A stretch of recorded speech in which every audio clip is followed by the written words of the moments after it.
Drama in 10.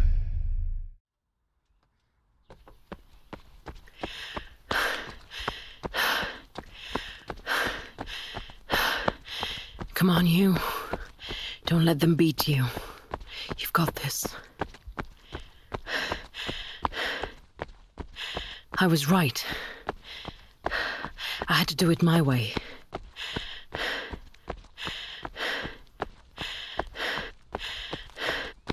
Oh, come on, get out of my way. Oi, can't you see there's kids here? Bloody people on their phones. What have I done? Could be brave. Could be strong. They're out to get me. Come on, clear your head.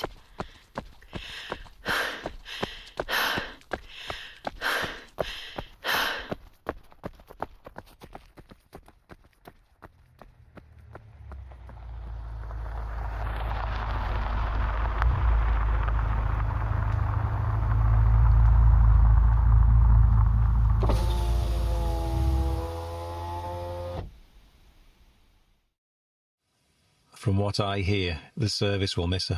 There are plenty of others who can take her role. True, but not many with her level of experience. Are we on track? Everything is running as planned. The judge is giving me a fucking hernia. He eventually saw things our way.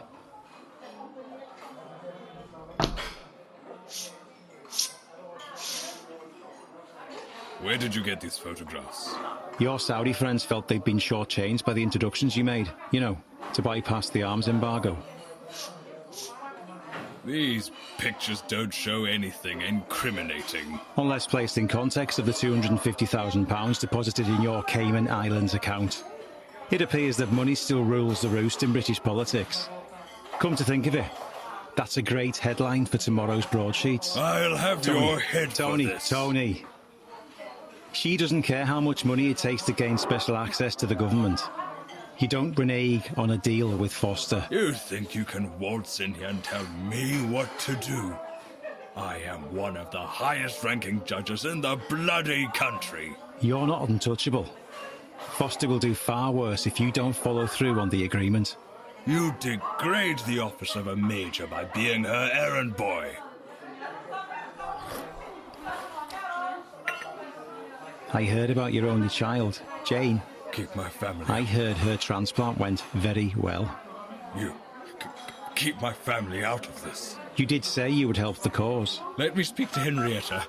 We have history. People do not need to be treated with kid gloves, Tony. I do war fighting. I kill people. Whether it's a poor man, rich man, or a nobody man, I've killed them all. And I never, ever discriminate. Do we have a deal, Sir Anthony? Yes. Discredit the supplemental report. Judges are never easy. They always think they can wriggle out of their obligations. What about the American? A Joanne well? From the US National Transportation and Safety Board. My source tells me she's new to the team, her background is clear, an insignificant threat. I can check to be sure.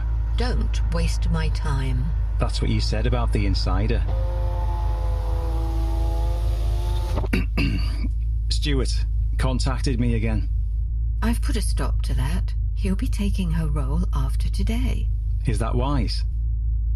You're positive she'll be stopped You want today? to win this war, Foster? You need to win the people. Poison the waters of friendship she swims in, and they'll quietly do the job of drowning her for us. I'll enjoy watching this. I think it's best that you don't. Oh, don't worry, Major Coleman. I've got back seat tickets. I wouldn't want to miss this for the world.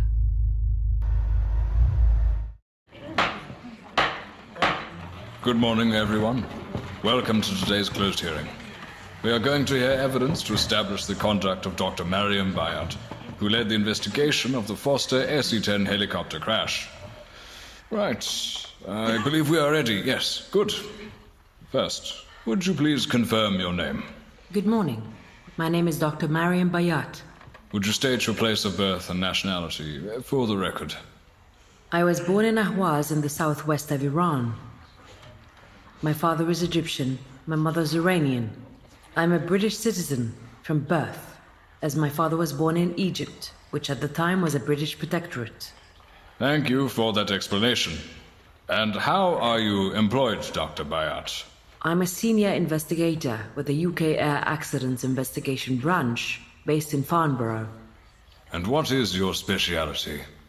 I have a PhD in aviation safety and human factors from Cranfield University, where I'm also a visiting fellow. You have over 12 years of experience investigating aircraft accidents. Is that right? For the record, I have investigated both civilian and military aircraft accidents for the past 16 years. I also act as a consultant for the Ministry of Defense as well as for the American National Transportation and Safety Board. Now, you produced your main report in March of this year. Is that right? That's correct. Since then, you have also provided a supplementary report in August of this year, following the receipt of additional evidence. Is that right? That is correct. You have understood your duty to this conduct hearing, and the factual matters set out in your reports are true to the best of your knowledge and belief. Yes, they are. Now, if I can turn to the events of 17 October of last year, could I ask you to summarize the accident? Just before 12 p.m. on the 17th of October, Qatar Offshore Helicopters Flight 25T, carrying 14 oil rig support staff. They were en route to the oil platforms in the Miller oil field, northeast of Aberdeen Airport, Scotland, in the North Sea.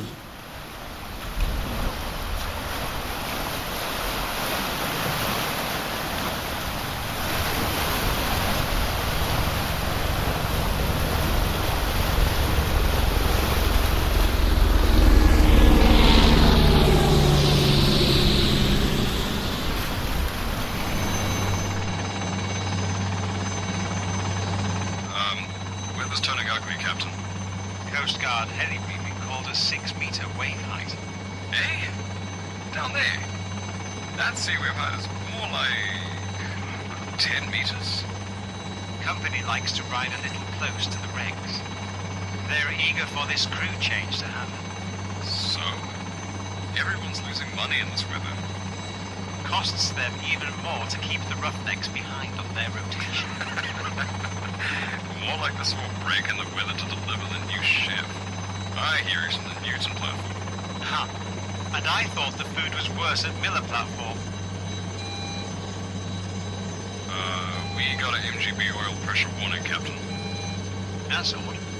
Oil level was nominal at pre-flight. What's our ETA? 10 minutes out. Could be electrical. Maintenance is always cutting corners. Let's verify the indicator lights. Testing indicator lights. Switching reset. That's a negative. MGB oil pressure and the temperature warning lights are both active. I'm reducing engine power.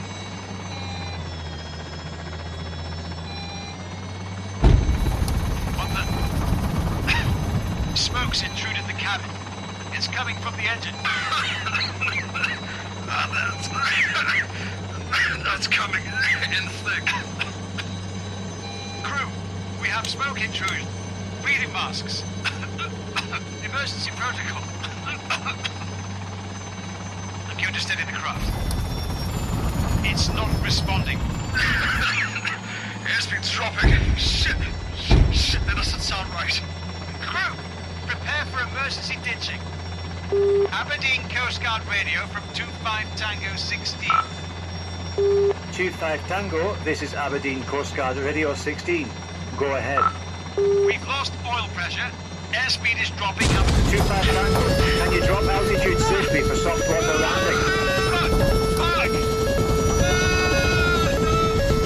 25 Tango, report. Not responding. No.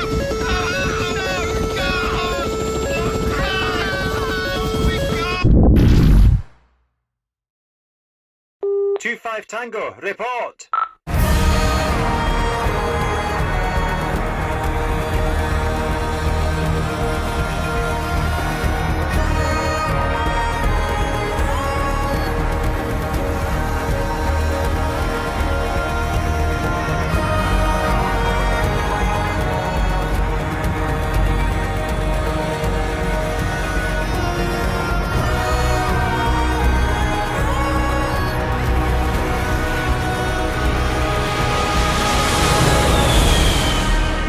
Flight 1971 by Amman Abid. Episode 1. The crash was the result of failure of the main gearbox at a cruising altitude of 5,500 feet. This resulted in the loss of control to the tail rotor.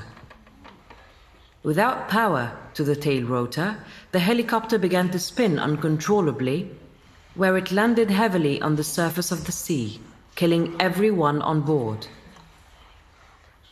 What was the rate of descent at the time of the impact? In excess of 1,500 feet per minute, and an airspeed of 57 knots. And you were the appointed lead investigator?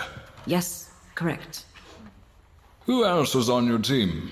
My deputy, Stuart, Brody, and Joanne. How would you best describe the working relationship of your team? We work well together and focus on the evidence at hand.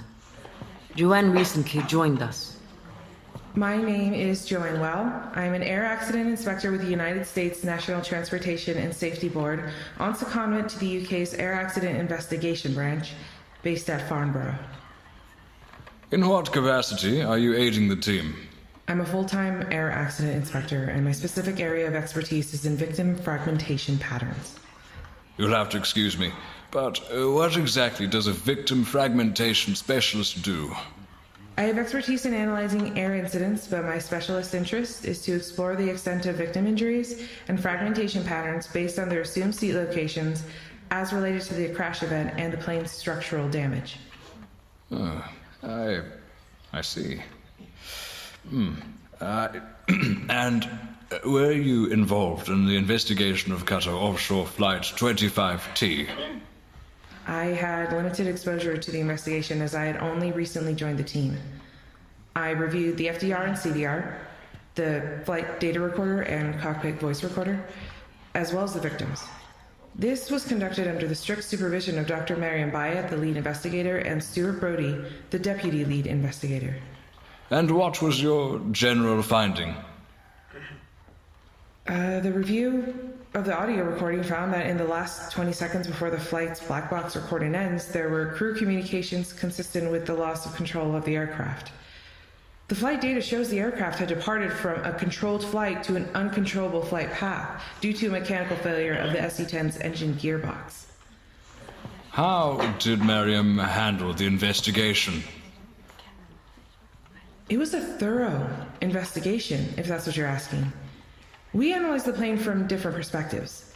There were 3 specific areas of concern: the weather, the decision to fly, and the maintenance of the SC-10. In relation to Maryam, she was open at all times, as her desire was to understand the root cause of the accident without ego.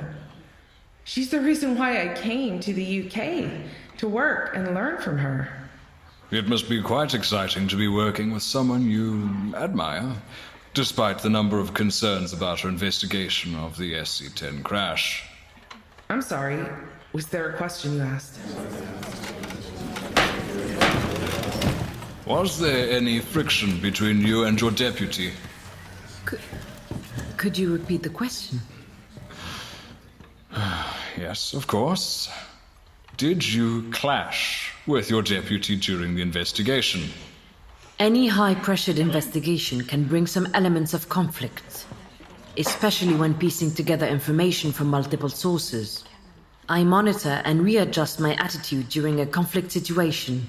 This means that I strive to listen to the other person's point of view without becoming defensive. Maryam's investigation became somewhat myopic. There were many investigations at hand to deal with, not to mention the discrepancy in the heli briefing. Could you explain the heli briefing report? Of course. Offshore helicopter flights receive a heli briefing prior to flight to ensure flight safety. Radar monitoring of the North Sea measures the height of the sea waves. No flight is permitted when the sea wave is 10 metres or greater in height, as that is deemed a hostile environment to be flying into and especially dangerous when attempted to land on an oil platform. But the heli briefing said 6 meters, which permitted the flight. The investigation noted there was an irregular communication. We couldn't rule this out. In your opinion, was the weather the cause of the accident? The weather was one cause, as well as the operator of the SE-10, cutter offshore, who were negligent in the maintenance of this particular aircraft. Foster Aviation are the manufacturers of the SE-10 helicopter, yet Cutter Offshore are the operators who fly and service the aircraft. So, whose responsibility is it to conduct the maintenance and ensure it is done in a timely manner? The operational service and running of this SE-10 falls squarely under the remit of Cutter Offshore. I would like to turn to the topic of the investigation itself. Cutter Offshore helicopters failed to replace the titanium bolts, securing the gearbox oil filter. Yet, the entire focus of your investigation was centered on Foster Aviation, the manufacturer of the SE-10 helicopter. Why was this approach taken? That is an incorrect assessment. Both companies were investigated vigorously. Not according to Stuart Brody, your deputy. In his affidavit, he questioned why the manufacturer had become the focus, and I quote, "Despite Cutter Offshore clearly ignoring the safety bulletin sent by Foster Aviation to replace the titanium bolts of the oil filter assembly, the senior investigator continued to exert an intense investigatory presence on Foster Aviation."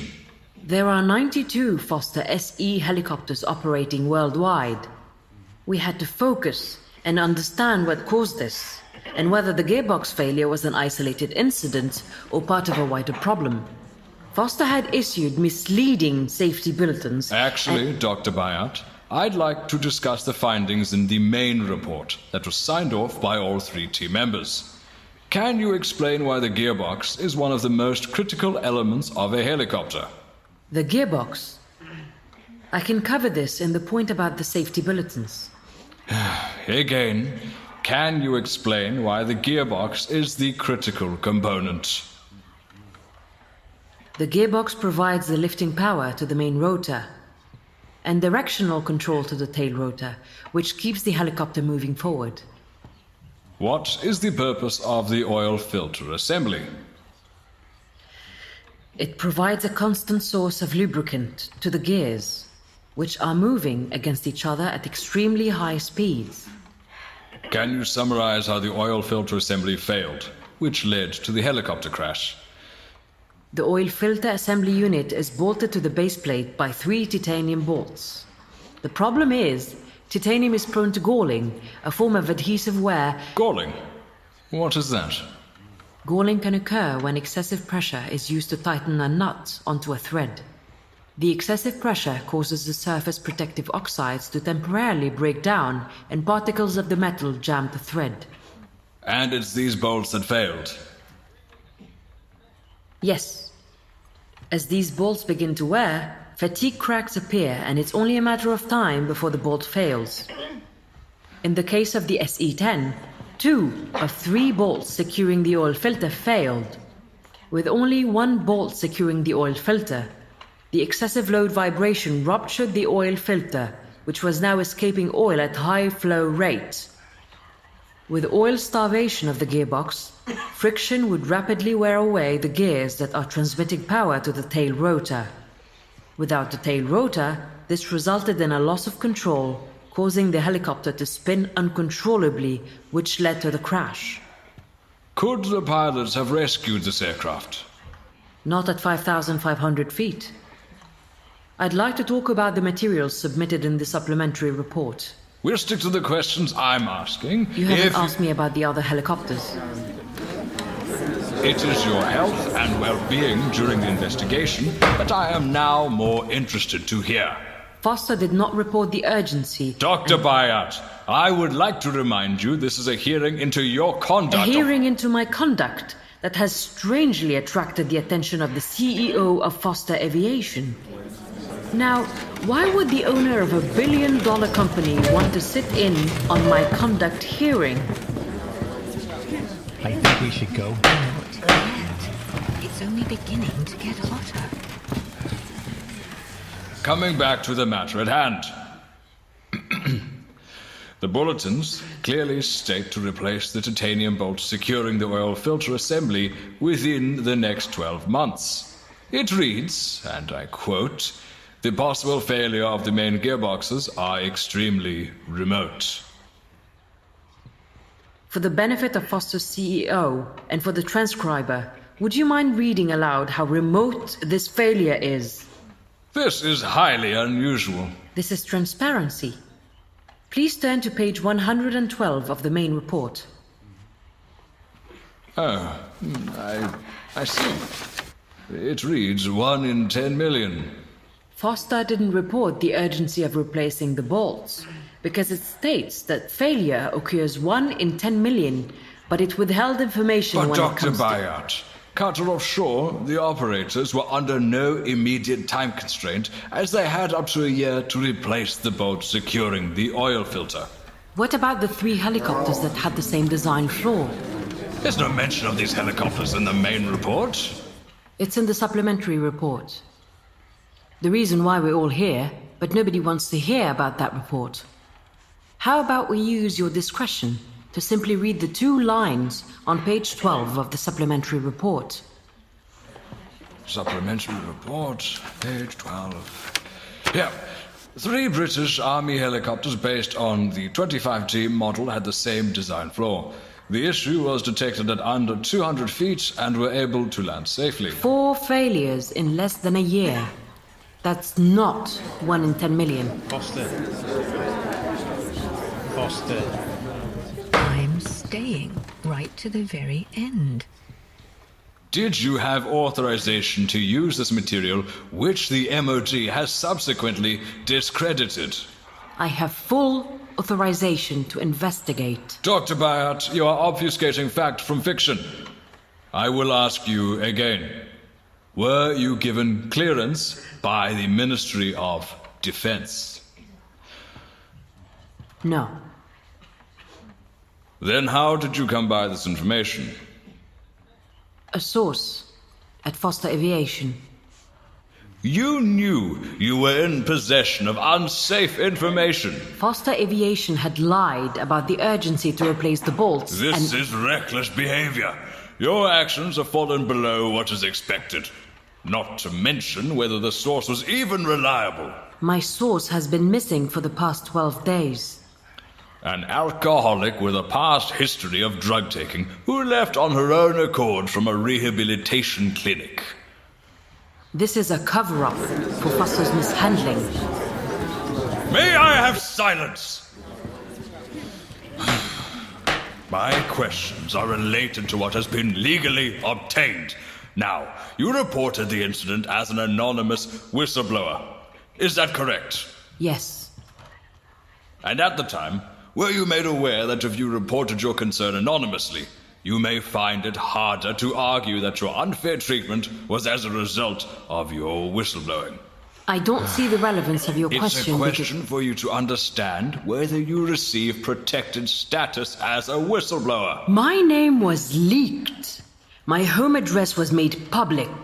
How was I ever protected? It was a deliberate attempt to isolate me and undermine my credibility as an expert in aviation incidents. Can you confirm your work status at the AAIB? What is the relevance of my work status, huh?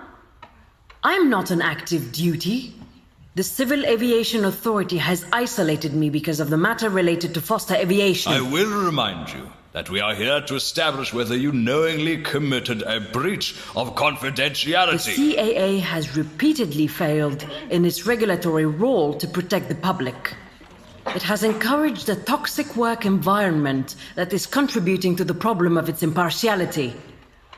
The house always wins, Maryam. I will remind you, Dr. Bayat, that this conspiratorial view is not shared by your deputy and others in your directorate. What is clear is that you knowingly and willingly blinded the investigation by accepting material that had no bearing on the investigation whatsoever. Then you haven't been listening. A Foster aviation helicopter was allowed to continue in service. I don't care what happens to me, but you should care about the victims of this cover-up. Because the fate of these 12 people was sealed the moment a Foster SE-10 was allowed to take off. Order! Order! I must have order!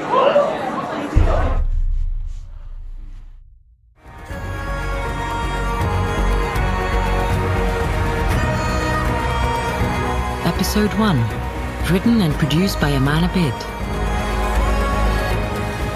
Maryam Bayat was played by Farida, Abdel, Aziz. Major Coleman, Stuart Brody, the captain, and the Coastguard were played by Munn. Henrietta Foster was played by Jinny Martin. Sir Anthony Hancock, the co-pilot and man in the park, was played by Bache. Joanne was played by Regalado.